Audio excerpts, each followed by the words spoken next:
Hi, I'm Nikka Kalashnikova. I'm Aelita's mom. I'm Michael, Aelita's dad. Thank you so much for encouraging us for so many years to do podcast, because I know you would like to hear from parents. What did we do right? What did we do wrong? And what's generally happening with upbringing of Aelita? This kind of really came about because of a really great comment that we received from an art teacher in university. And there's one line in his comment that really struck me. He said, "My fascination has been trying to understand how very young children excel at various talents." Now, that's a statement from him. That's his observation. And I just thought it was really interesting in relation to Aelita, because she's 13 years old now, and a lot of you may or may not be aware, I don't know, of the story of how Aelita began painting at 9 months old when she crawled onto a canvas. And a lot of people would say, oh well, that's just, they kind of, to me, undermine the value of what a child does by saying, oh well, any kid could do that. And a lot of adults say, oh, well, if I'd been given those materials, I would have been able to do the same thing. Therefore, whatever Aelita is doing or whatever other kids do doesn't have value. But that's, to me, a really... it's a really negative way of looking at things. And to me, it's indicative of the way our society in general treats any kind of creative or personal output from a child, from somebody who is considered too young to really introduce what we would call thoughtful processes into the creation of art. Because I remember comments Aelita was getting all the time. Oh, obviously, because she's 2, she can't speak. Or she starts speaking, around two, a little bit over 2 years of age. She obviously doesn't understand anything. She obviously doesn't. All her creative expression do not count. First of all, I actually like to be really blunt about it. Kids understand so much. If kids do not talk to you back, and it doesn't mean you can't form the muscles yet to speak to you back, it doesn't mean the kid doesn't understand anything. I remember really well, Aelita was telling me when she was six years old, and she was questioning me, and she's saying, "Mommy, why didn't you leave me in the crèche?" And I was so upset. You told me you went for the coffee. You'll be only 10 minutes. And I remember this incident as well, because we were trying to introduce her to crèche, and we weren't successful at all, because Aelita was so stressing out, and we just didn't want to stress little kids so much, because she was so parent sick. This incident was taking place because she was recounting me everything, what lady was reading her, what type of book, and she was holding her, and how lady looked like. And I realized Aelita was 6 months old when it happened. Well, you really have to realize that kids remember, maybe just they forget by the age of 11, 12 certain things, but they remember so much, and it affects their psyche. This is why just don't underestimate kids, because I think they're so clever.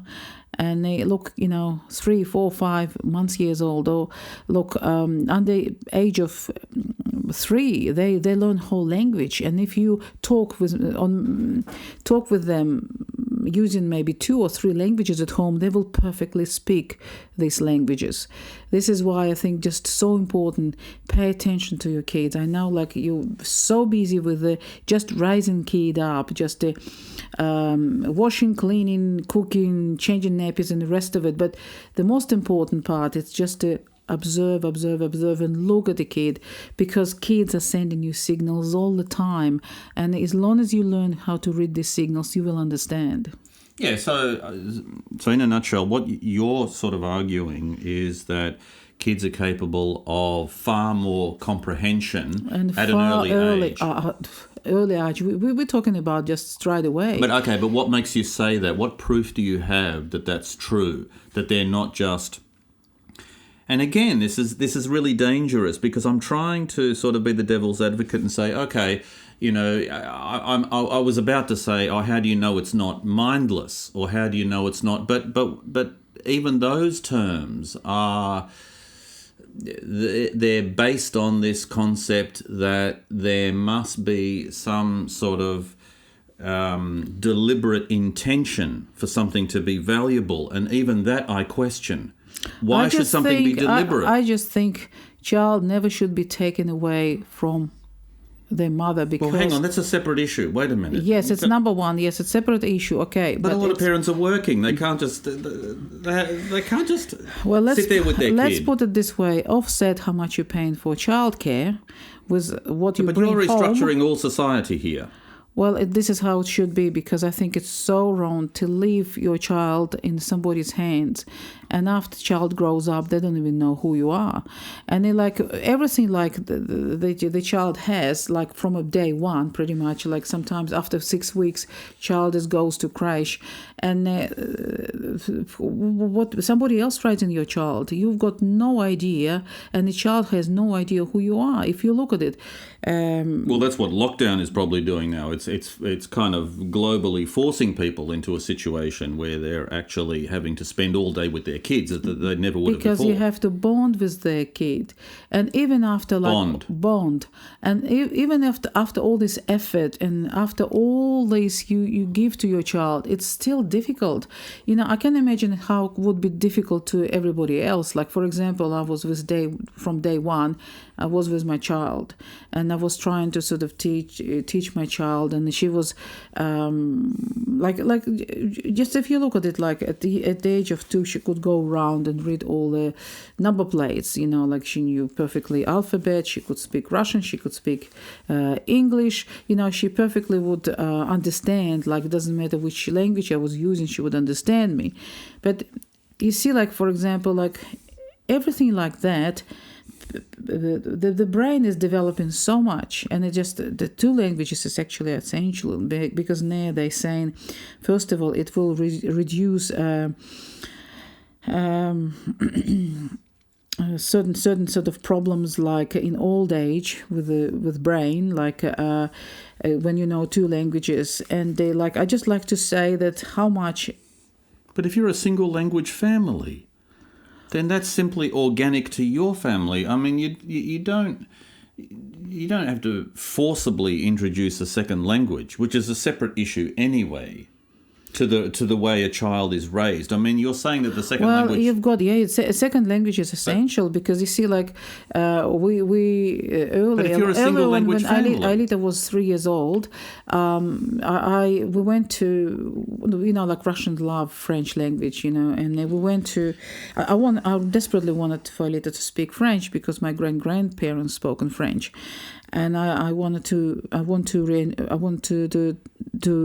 reintroduce French language into the to Aelita anyway. And we went to French classes. It wasn't expensive. It was just a French group. They tried to communicate with kids in French language, and it's all lots of like parents, like with they spoken only English in their family. They just want to introduce second language into their family, and just they learn second language to this French group. And I met recently like Australian couple, and they introducing Russian into their family, and it's just on a really high level. Well, how did they do that? Well, they were learning, listening, music mostly, like films, and try to speak with people on the social media. But when they saw first time live Russian like me, they were just like, wow, we want to talk to you, because I'm the first Russian they came across. But look, if you want to, you will find a method. You will find a... Yeah, but that's by immersing yourself in another culture. And to immerse yourself in another culture, you need to learn the language. Of course. First of all, like what will happen, you will rise tolerance to another cultures in your child, number one. Number two, it's so important, because if you look at it, like when you speak 2 languages, your brain is actually thinks in another language. And like translation, you can't actually justify translation, because you can't feel the language. This is why the best idea to know and understand and try to think in another language, and it really helps development, brain development in a child. Okay, they're all really good points, but I think we're drifting. Now, really interesting, and I actually agree with you, because you can experience so many things like movies, and you can understand the actual original language that it's in, which improves the experience. It makes it a lot richer. But I think we're drifting. I'm talking about brain development. I'm talking about like this is. We're talking about like which you should do as early as possible, because when you're a tiny infant, you are absolutely open to all sorts of impulses and all sorts of development of language and any kind of skill. You're basically absorbing everything. So that's when you should do it, when you're a kid. And also, this is like, I understand it's massive sacrifice, like to raise your child and be constantly with your child maybe for 8 years or so, for 5 years. But as much as you possibly can spare for your child, you have to do it, because it will really show in a child's development. And also, like, if you look at it, like, child is still until 7 years of age part of you anyway, and the child is really wants you. But I think, like, when child is 5, take child to school. I think it's just too early. That's all. It's too premature, and especially, like, you really have to feel this bond between you and your child. I think it's just so essential. You really have to do that. And by the child also, I think, involved in all sorts of activities. If you as a parent or as a carer, if you offer a lot of interaction with, it could be musical instruments, or it could be something artistic, like just any sort of, like us with sort of paints and a canvas. It's automatically going to accelerate your learning and your sensorial development. It is very important, and try to make sure, like, and that creates the bond. Yes. That creates the bond between the parent and the child. Kids will interact with their parents. Obviously, if you're with them at home or whatever, and you take them out of school and you give them an activity, you're automatically developing a bond organically and naturally.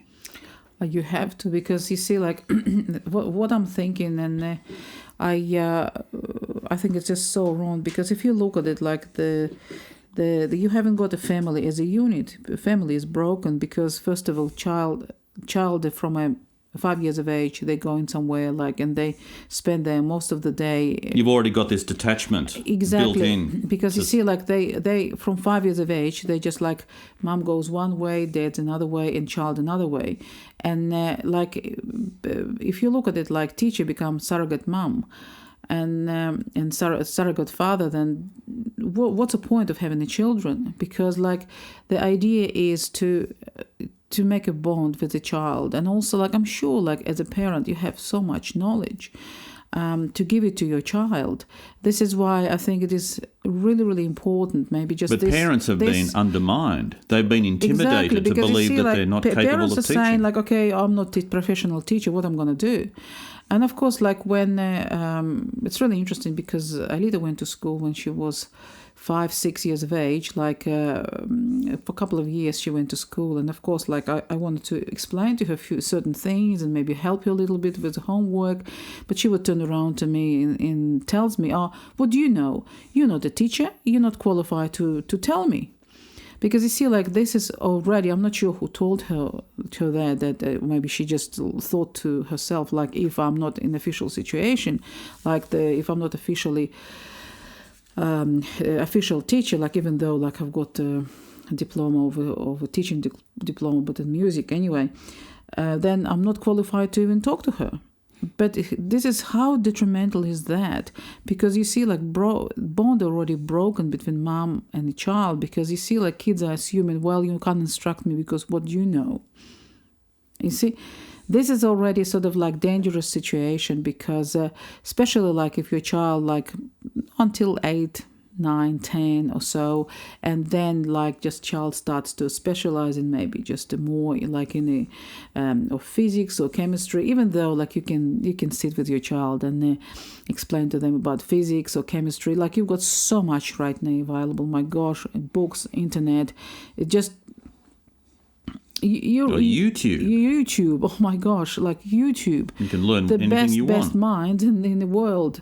And it's so interactive. It's so, how can I put it? It's so vivid and visual. Like school can't beat that, you know. And there are so many great people, whether they're scientists or writers who were actually autodidacts. They actually taught themselves. And this is so important because, like, it's exactly, I totally agree, like, with Elon Musk. Like, he said that within the last couple of years or so, like, you can learn everything on the internet. And it's so liberating because you don't have to pay for your education, number one. And then number two, how fantastic it is that anybody around the world can access knowledge. Knowledge shouldn't be paid for. Knowledge, you just have to have a knowledge as a human being. But you're going to you're sort of undermining the entire conventional education system. Well, we have to think about it. We have to do something about it. It just, something is not really working really well. And on top of it, like, because we've got so many kids in the one school, we have issues with the bullying, and it's a very serious issue because it's so traumatic when a kid being bullied at school and they grow up. It just will affect them, like will affect their development, affect their character. It's funny you say that because I've talked to a number of parents, and they say that their argument is that that's character building. But I don't think that at all. It's not character building. It's going to traumatise you and psychologically scar you. Well, I think that's their way of rationalising the fact that nobody should experience whatever like kids experiencing whoever been bullied. And I know that from my point of view, I know from people I talk to, I know from my brother's point of view, this is detrimental. It's like you can't sort of leave kids, 30 kids in the class and expect them to not bully each other. First of all, classes should be a lot smaller if you have a class. And second, kids maybe should even pick their own curriculum and they try to teach what's most important you want to teach your child. Look, with, for example, Aelita, like in school, like I realized that what school does, they all constantly repeat. No, it's from rote. one grade it's rote learning. to another grade, to another grade, and you still will forget. Eventually, if you're not using it, you will forget. But the most important, what you can give to your child, know how to learn. Love of learning. Love of learning through the internet, through the books, through the conversation, through the chatting to people, just to think about it, because you can get all these different and critical learning, because you have to be critical to everything you receive. Don't believe everything in the books. You really have to switch on your brain and think, well, should I agree with this person or not? But maybe this is old knowledge. Maybe this is not thought through really well. Constantly critical thinking. And this is so important. Really, whatever I remember now from a school, I have to scrape it, and it just change my knowledge, but it's still stuck in my brain there because I never questioned it. Yeah, but it's interesting. I think that's really true. And the other thing too that I think we've totally forgotten about is this whole concept of discovery, because when you're presented something without actually being prescriptively forced to learn something, if you're just kind of organically, casually presented something, and then you, through your own enjoyment and your own desires, you actually start to pursue something, and then you make a discovery, that discovery is going to be really meaningful to you, whereas the conventional education system doesn't foster that whole idea, the whole concept of kind of discovering knowledge or discovering information. It's sometimes you just have to sort of present something and then stand back and then just wait for somebody to actually discover something themselves. Now, the other thing too, you just mentioned a little bit earlier about setting your own curriculum. Well, the interesting thing is that there was a video by actually a really fantastic YouTuber called Boy in a Band, and I actually really recommend you listen to or watch his videos. He's actually great, and he was the one that came across the Sudbury, Sudbury, the Sudbury school system in England. And they exactly do that. The kids actually set their own curriculum and they set their own hours. There are some very, very apparently basic sort of restrictions, but generally they're given a lot of freedom to set their own learning agenda. So, and the kids, of course, are really happy. They love learning. They enjoy learning. They're really, really happy because they're learning something that they actually have chosen themselves, that they're being guided by their own desires to learn.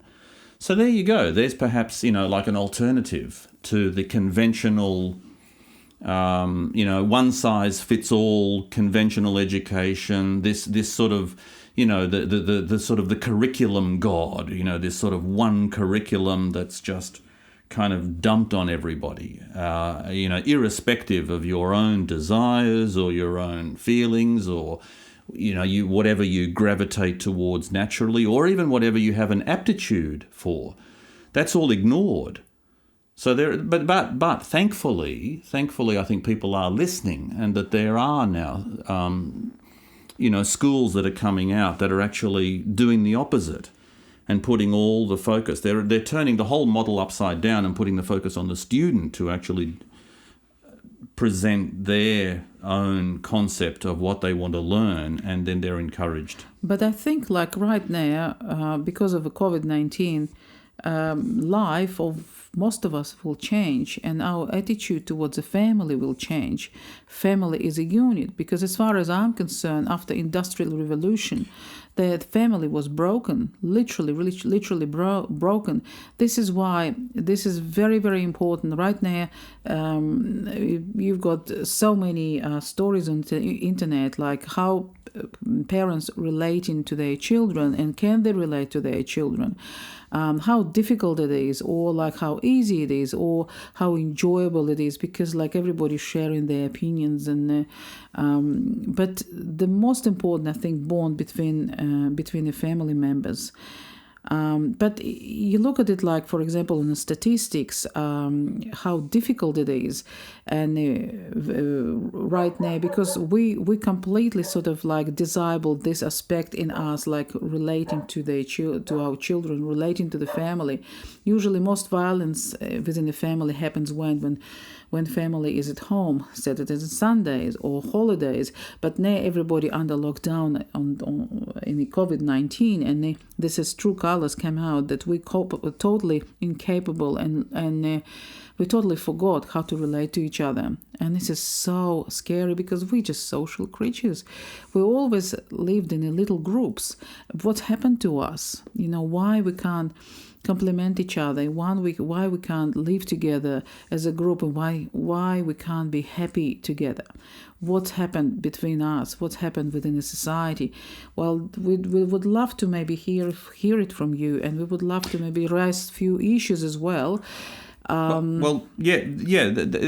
actually really interesting. And just on the point of the Industrial Revolution, that was one of the biggest upheavals ever in society. And the interesting thing is that before the Industrial Revolution, we really had a guild system where the family would have a particular business, and then the father would pass a skill on to the son, for example, or the parents would pass on skills to their children, and they'd be under the same roof. So really it was a case of the child inheriting the skills and then passing those skills on to, for example, their kids. So you had much more of a sense of, and that's Oscar, the dog outside. So I don't know, maybe he's going to contribute something to the discussion. So the interesting thing is that by doing that, you're automatically developing a bond between parent and child, and the child is also relating differently to the parents too, because it's a relationship of a certain amount of respect, because the child is realizing and understanding that the parents have worthwhile and meaningful skills. It's not just, some sort of faceless administrative skill or something like that, kids have no idea what their parents are doing, where they work, and they couldn't care less anyway because it's sort of quite faceless. But here it's something specific and personal and fruitful and meaningful that the kid is kind of seeing in front of them, and they're often related to more sort of physical kind of skills. And I think, the interesting thing, if I can just relate that to Aelita too, is the fact that when she was born and when she was a kid, here she is doing something immediate, spontaneous and physical, which is not only really, if you look at it, it's developing, you could say, the scientific sort of part of the brain, because you're dealing with textures and colours and all these sort of really important senses which are being developed. But then on the other hand, you're automatically at the same time, simultaneously, you're developing aesthetics, if you like, because in order to, if a child is seeing something that they're creating in front of them, I think it'd be really difficult to argue that they're not developing some sort of aesthetic sense, because in order to be moving colours around and to be working with textures and colours, you have to think in visual terms, and you're making some sort of important aesthetic judgment about what you're doing, even if it's subconscious or automatic, which is something, by the way, that the surrealists really, really valued. And I think we've sort of forgotten about that too. And people like Jung was dedicated his life to exploring the subconscious. Now, this is the very, very area that children are native to. They actually live in, you could say, they live in the Jungian, you could say. They live in the Jungian subconscious. And I think, I think both of us might have, we didn't rationalise it like that. We didn't think about it like that. But you and I probably were automatically, subconsciously ourselves really valuing whatever Aelita was doing, because to us it was this sort of deeper, spontaneous, subconscious expression. And it was a skill, it was an aptitude which was developing naturally and organically.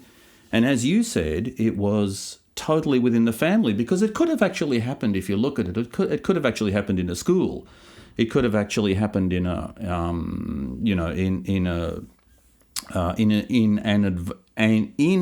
environment of strangers, in a building somewhere with strangers. But it actually happened with us, with mum and dad at home. So there would have to be a completely different. We could have turned around and look. We loved it what Aelita was doing, and I just couldn't comprehend how possibly child knows when to stop painting, and when artwork is finished, and they understand that artwork is actually sitting in four corners. This is what and how she would understand, and they the colors from point of view, because usually what's happening with the kids, and when her friends would come out and wanted to paint with Aelita, for example, they would grab the colors and they mix them all together, and it's become brown, and they couldn't understand why it was not beautiful anymore. Which is with Aelita, she just was mixing the colors, but she sort of would leave it, and it just totally different understanding of creating an artwork. And I was just for me, it was amazing to observe in other kids and observe Aelita. Because you see, like, you have to also look at your child, and some children can be amazed and interested in colors, some children not. Some children maybe just they absolutely fascinated by sound, or you really have to determine the interest of your child. You don't push because so and so is successful in it, or so and so this, or so and so that. You just have to observe your child, what they want. And like whatever they want as well, it can change. But you need to over the year. introduce them to all those Yes, things in the first but place. it can change. You have to remember it can change over the years because it's all fluid. It's all like, like maybe just child will develop more interest and only what you have to do as a parent is just help them, do not stop them. And then, like, I can give you the example. You can imagine, like, you're painting and all paints are on the floor, everything on the floor, and your child crawls onto the canvas and start marking around with the paint. Your first expression will be, oh no, oh my God, she's dirty. Reaction. Yeah, reaction, yes. Oh my God, she's dirty, she's this. Oh my God, she will start eating the paint. You will start panicking, pull the child off the canvas, and this is finished. You never... and you tell your husband, you never ever open up the cans of paint in front of her. Never ever do that. Because, look, she could have poisoned herself, she could have this, she could have that. Okay, I sort of was like on the urge of thinking, oh my gosh, what's she going to do? And I was closely standing there watching her, make sure that she would not do anything. She wouldn't take fingers in her mouth, she wouldn't take... And just like I was closely observing what she was doing. And... But I didn't say no, because you see, it's so easy as a parent, constantly saying no because you're constantly worried about safety of your child. Or some parents are worried about safety of their home, make sure it's all clean, spotless, and the rest of it. But remember, paint is not a dirt. Paint is a beautiful, interesting substance which is a child love to explore. Just watch your child and make sure, like, she just safe, make sure paints are non-toxic, make sure they're water-based only, just make sure they're designed for the kids, but just don't buy textures which is will sort of drawings of your child will disappear within a sort of maybe just... I know you mean erasable markers. Erasable markers. Yeah, that's so interesting. And that's actually a really interesting point, the fact that manufacturers who make markers specifically for children actually create them so that they disappear, so that or it can be washed off, which is a really interesting. To me, it's almost like a political comment about kids, because we've built into society this concept that their output should be erased, that we should be able to quickly and efficiently remove any traces that a child makes on anything. And can you imagine when you grow up, you don't have actually any physical memories of anything you did, because mum and dad washed it all off and erased everything. And that's what's really interesting with Aelita, because, and this was only because we had professional canvases and paints, because we wanted to actually paint. So lucky enough, Aelita was able to go onto the canvas first and use professional paints and actually paint on a commercial professional canvas. One other thing, I just quickly wanted to touch on something that a really good point you made earlier about the horror that parents have when their kids mark the walls or paint gets on their clothing or on the carpet, whatever. When Aelita had her solo show in New York when she was 4 years old, I had parents and kindergarten teachers from Manhattan come up to me, with these sort of horrified expressions saying, it's absolutely extraordinary what your daughter has achieved and what basically you've given her the freedom to do, because here in Manhattan, parents would be absolutely terrified for their kids to be splashing and throwing paint around. And I couldn't really understand why. I said, well, why? That's what a kid does. That's where a kid is, excels at just being able to express themselves and experiment. And she said, no, you don't understand. They're coming to kindergarten in Burberry coats. Very expensive, high-end Burberry coats. And God forbid they get, a blob of paint on these expensive luxury coats. So I think it's really interesting that when you're rich, you become paranoid, and the very material goods that you own end up controlling you.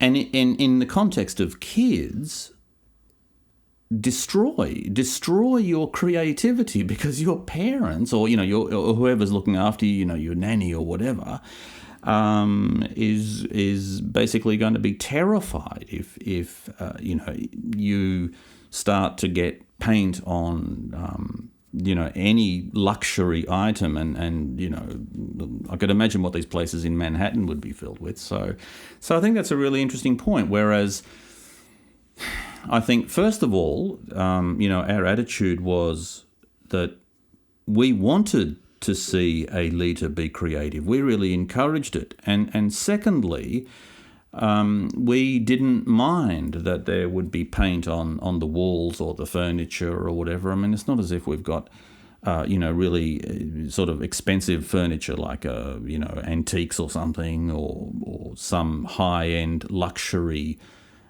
items in the house. So we weren't worried at all, and we actually loved it. And even to this day, there's all the walls and the ceiling has paint all over it. But to us, as you said, it's not. You made a really good point that you said that's not dirt. You're not ruining something. I mean, you're simply preserving the expression of something. And I'm not saying, we're probably, I suppose, generally in terms of parents, you and I are probably a bit of an extreme, but the fact remains that I think that what parents could do is maybe just be a little bit more lenient. Just don't be so, don't be so paranoid about getting paint or texture or whatever on something. But also, it's really interesting because Aelita receives lots of emails from artists and from kids as well, saying, you're obviously wealthy and your parents are really wealthy, that you can pour so much paint on a canvas, it's so expensive. Yes, it is extremely, extremely expensive. But, it's really interesting. I also suggest, for example, people, because you can make paint yourself as well. You can make paint from natural colors, like Aboriginal people did, for example. You can get like amazing colors from nature as well. It's actually. This is like it won't be dangerous for your child or anything like this. Just be creative, for God's sake. I think it's just so important. Please just open your horizon. Just don't think that's whatever you need just available only in the supermarket. It's not. Just be creative. Go back to the earth and just think, okay, like where can I get those colors? If you live in the city, it's going to be difficult, isn't it? What's difficult? Just go to vegetable shop. My goodness, vegetables. Yeah, exactly. Look, like Russians. You make paint out of vegetables. How Russians, like Russian tradition, they color the eggs. Yeah. Well, but you use food dye. You buy food dye from the supermarket. Food dye, but because I'm lazy. But you can also get the color from onions, get the color from beetroot. You can get the lots of different colors. Look, you can have a look on YouTube. You'll probably be able to get every color under the sun from Earth. from a It's interesting plant. you say that, because there are YouTubers who exactly do that. They actually show you how they go out into the forest and they collect, soil and rocks and sand, and then they actually take you step by step, which again is the beauty of YouTube, and they show you all the steps to actually create Could paint. you believe it? What kind of fun you're going to have with your child creating your own paints? Yeah. My goodness. This would be the best probably. And memories, my gosh, memories of you from your child would be just incredible. Like it probably would be forever. My dad was picking, we went to the forest, my dad was picking, or my mom was picking this and this and this, and we came home and made the paint. It would be unbelievable, isn't it? But even if you're talking about conventional paints, first of all, you don't need to buy that much, and secondly, and you can also get these it cheaply. paints will influence your child's style. Well, because I think it is so important in the modern society. Only what you can do, how can you put a mark of yourself on a society as an artist? You just do something personal, do something which never been done before. You put your own twist, your own turn on something, and I think it would be so amazing. Yeah. And they you can imagine, you can say, look, I did everything myself.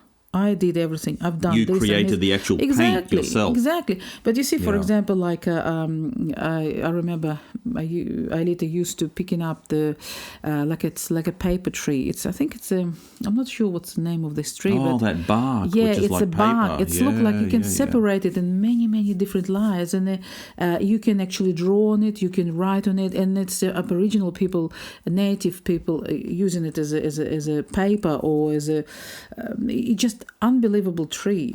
Look, if you don't want paper, you can use this, but you've got so many different. Well, you have to have access to You've got so many alternatives you wouldn't believe. And also, like, if you look at it, like, if you really, what my point is, if I may say, if you really want something, you can get it. You can do it with your own hands. Nothing should stop you if you really want something. It can't stop your child, or can't you shouldn't be stopped if you really want something. And it's not a much money issue. I found the more money you've got, the actually less creative you get, because you get so comfortable. Because when a person is comfortable, this is probably not in such a great, you think you're going to be great and it's going to be all like sort of going for you. But I think it's always better to be on a less side, that...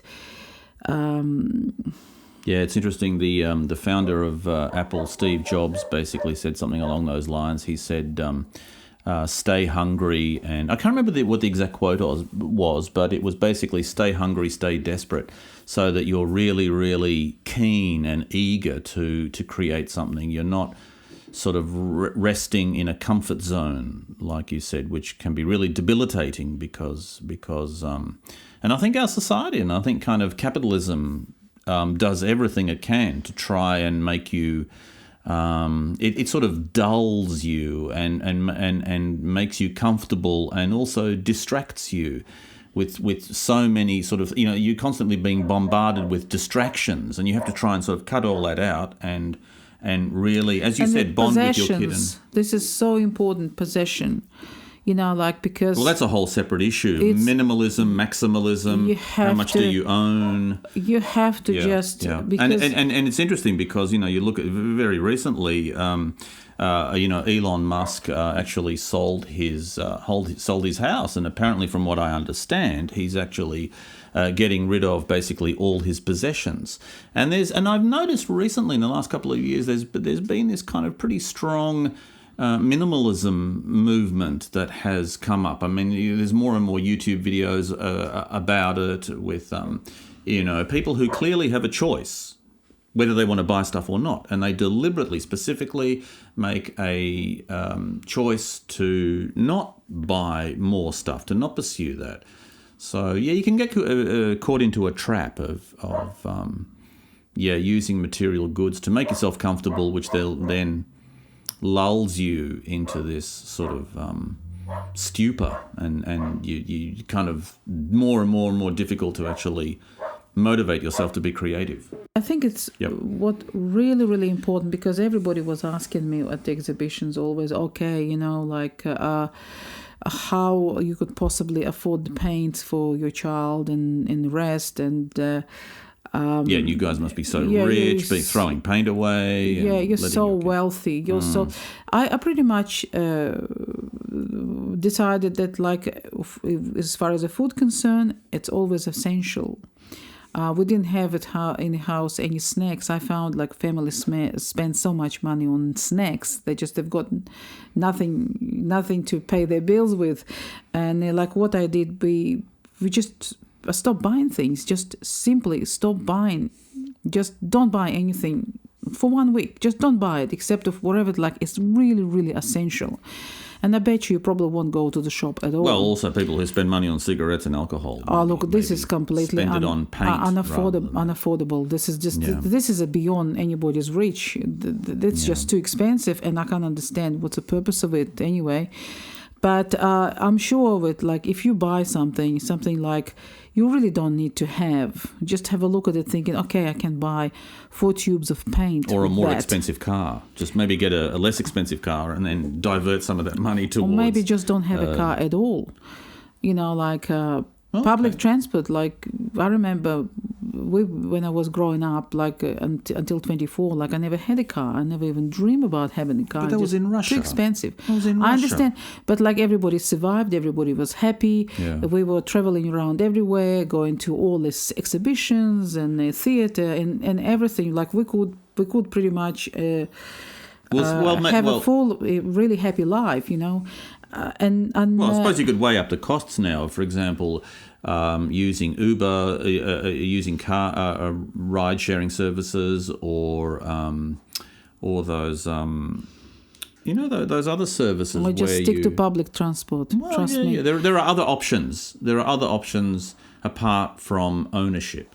And also, could you believe it? Like you sitting relaxed, not in the traffic, and just going in public transport instead of just sitting there and navigating through the city or navigating through. Look. Anyway, I suppose the point is that you can find ways, if you really want to put aside some money. It doesn't have to be much at all. To just buy something creative for your kids to actually. Be able to engage with something that's really interesting or creative, and in the end, it's going to be beneficial to them. Of course, if you're very worried about your little kid taking the paint, just before your kid approaches to the paint, just put the olive oil on their hands. Make sure kids... What about eating it? What about if they want to eat it? Look, Aelita, like, she always joking. She said, listen, it smells so beautiful, but, like, I never think about eating it. But no. But what about kids? No. But just don't leave your kid unattended. You always watch your kid. Make sure but they're non-toxic anyway, aren't they? They're non-toxic. No. It's still not recommended to eat any of this. No. I understand that. Even if you make you watch over the kid. Yeah, you have to be pretty much like half a step away to be able to hold the hand straight away. If you see the child is just trying to push it in your... So be responsible. Just be a regular responsible parent. When Aelita was painting, like when she was a little kid, we were always around filming her, or like I would just watch her, make sure like she would not do something silly, and she never did. Anyway, look, kids are not so silly. They understand. But anyway... As you said earlier, they're cleverer than we actually give them credit for. Absolutely. And we should, and maybe we should just trust them more. We, as a responsible parent, you watch over them, but just let them have space and freedom, and just be there before they do anything that's genuinely dangerous. That's really funny, because in the morning, like I was going through the social media, and video popped up of a Asian kid. I don't know how old is she. My God, maybe 3. It's unbelievable. She was like cooking on a heavy wok on the fire, just a normal fire and heavy wok. She was doing A girl, of course. How yes. old? I don't know, maybe 3. I would say maybe 3. And so, and where was the mum? Cooking. She was cooking and probably filming. Somebody was filming kid cooking. Unbelievable. Fried rice and the eggs and the fish and the steaming. So on a stove with an open fire? No. It's not a stove. It was like a open fire, and like she put wok on it, like heavy. Yeah. I can't even lift the Chinese woks. No, but the fact is that the child was there with an open fire. Open fire. And the mother trusted her. Open fire. Right. And she just like would wash the vegetables, wash the fish, wash this before she does, then wash hands, then she just throws the fish. It's literally, for me, like being just a Russian person from Australia. For me, it's surreal. I looked at it and I thought to myself, oh my gosh. And it's a tiny kid. Like she still like sort of wobbles when she walks, Unbelievable. I can tell you, we are such a capable creatures. You would not believe. I think a Western person might be terrified to do something like that, but I think that's great because that by the kid way, is and gonna she also learn... got this big knife to cut the fish and cut sharp knife. Yes, she cut in the vegetables as well, and my heart was palpitating like this. I'm thinking, oh my gosh, please don't do it. So you would have been hysterical. Yes. If Aelita when she was 3, grabbed a big sharp knife and started cutting something. Yeah, exactly. But that mother trusted her kid. I was giving her plastic knife, make sure she's not sort of. Yeah. But you see, in one side, like I was trusting her totally with paint, and then another side, like paint and knives are two different things. I was very nervous with the cooking and the hot water. Yeah, that's interesting. Like it's also like it's a boiled water there. She boiling rice there. She boiling this. She cooks the eggs, and it looks so yummy. Like. Wow. Oh, well, a separate and issue is how the dish turned out. She actually serves herself, sit down and eats it all. And unbelievable. It's like you look at her thinking like it's about 20 years old lady who is in body over 3 years old. Well, there you are. I think that's a really important point. Trust children more. Anything else you want to say, Nikka, for our first podcast? Well, I think we've come to the end now. I hope it's okay, and I hope it's interesting for you. And please, we're about wrapping it up now for the first one, but please join us for more. We need your thoughts, and leave all your comments below. We'd love to hear from you because, please ask us all the questions. Share all your thoughts, please, all your comments, and we'll respond. Many over the last 10 years. We've got so many questions to answer. Sorry we left it for so long. And that's what we're going to do in the podcast. But in the podcast, we will answer every question. Well, not every question, all the interesting ones. Yes. There's so many interesting topics that people have raised that's why we started this podcast, so we can talk all about them in this way, because it becomes, I think, much more of an interesting discussion with both of us sitting here. And thank you for your encouragement, because so many people and the children as well encouraged us and says, listen, it's so helpful to me. We received also recently, I think, email from 17 years old. He says, oh, how interesting, please continue. And we just get much... That's what I hope for, that we inspire you to be creative, to get experimental. Please do the podcast. People were asking us, do the YouTube videos, do podcasts. That would be our biggest wish, that it inspires you and... you can learn from it and benefit from it. I mean, hopefully we can bring something to your lives, to your creativity. It doesn't matter how old you are. It does not matter. Or if you're a parent of a kid, maybe we can encourage you with all the things that we're talking about. Or if you're older, maybe we can get you motivated. Maybe you were sort of holding back or whatever, and this will sort of be the motivation to actually have a go and don't be sort of don't procrastinate, don't hold off, just go for it. And also you will be able to hear from Aelita as well. She's a little bit shy, But she would love to talk to you as well. Any questions to Aelita, she would love to answer. So far, we will answer from our part as parents. Whatever you send to us, we will answer to you personally on all this correspondence we received over the last 10 years. And any questions to Aelita will answer your questions as well. Sounds great. Thank you. Thank you.